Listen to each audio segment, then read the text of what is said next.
નમસ્તે દર્શક મિત્રો, મારું ભાવેણા ચેનલમાં આપનું હાર્દિક સ્વાગત છે।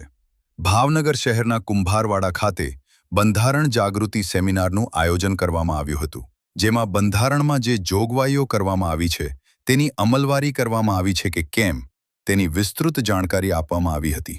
અહેવાલ કિરણભાઈ ચૌહાણ, ભાવનગર।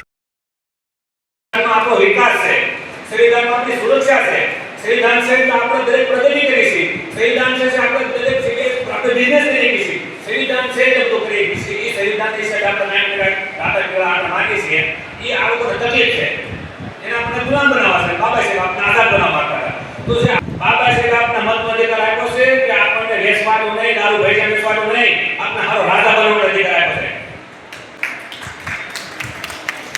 બંધારણમાં જોગવાઈ હતી મહિલાઓને પ્રોત્સાહન આપવા માટે, એટલા માટે બંધારણમાં જોગવાઈ કરી।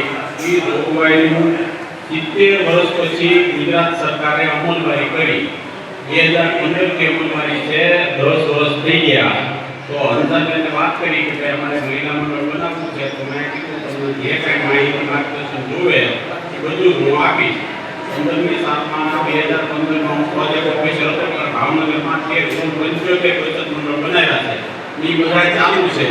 જે આપણી સમાજમાં બહુ ઓછા છે, તો તમે જોડાઈ જાઓ। એમાં 100 રૂપિયા તમારા ખાતામાં તમારે ભરવાના છે, કોઈને આપી દેવાના નથી, કોઈને લઈ લેવાના નથી।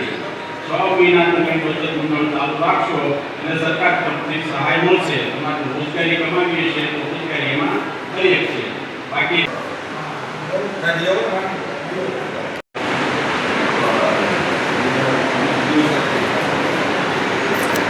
સાહેબ, આજના કાર્યક્રમ વિશે થોડીક માહિતી આપશો। આજનો શું કાર્યક્રમ હતો અને શેના અનુસંધાને રાખવામાં આવેલો હતો? આજનો કાર્યક્રમ જે છે એ બંધારણ જાગૃતિ ઉપરનો કાર્યક્રમ હતો, અને બંધારણ જાગૃતિમાં જે બંધારણની અંદર જોગવાઈઓ કરેલી છે એ જોગવાઈઓ મુજબ આજે જે તે સરકારો છે એની અમલવારી કરી રહી છે કે નથી કરી રહી, બંધારણની વિરુદ્ધમાં કેટલા કાનૂન બની રહ્યા છે।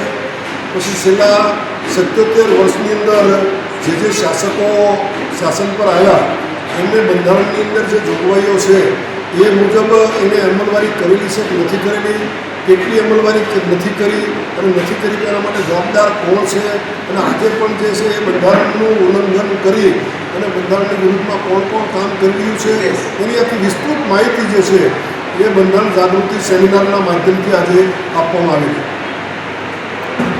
અને લોકોને આ કાર્યક્રમ અંતર્ગત શું સંદેશો આપવા માંગો છો? એમ આ બંધારણ જાગૃતિ સેમિનારના માધ્યમથી હું સમાજને, તમામ નાગરિકોને એ સંદેશો આપવા માગું છું કે બંધારણ ગમે એટલું સારું હોય, પરંતુ જો આપણામાં એની અમલવારી કરાવવાની ત્રેવડ ના હોય તો એની અમલવારી વિરોધીઓ ક્યારેય કરતા નથી।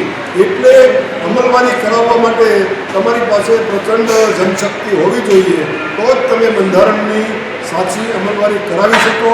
અને બંધારણનો જે હેતુ જે છે કે જે સમાજ માટે કે જે વર્ગ માટે એમાં જે જોગવાઈઓ કરેલી છે એના ફળ એમને ત્યારે જ મળે જ્યારે તમે એક મજબૂત શક્તિનું નિર્માણ કરી અને એની અમલવારી કરાવી શકો।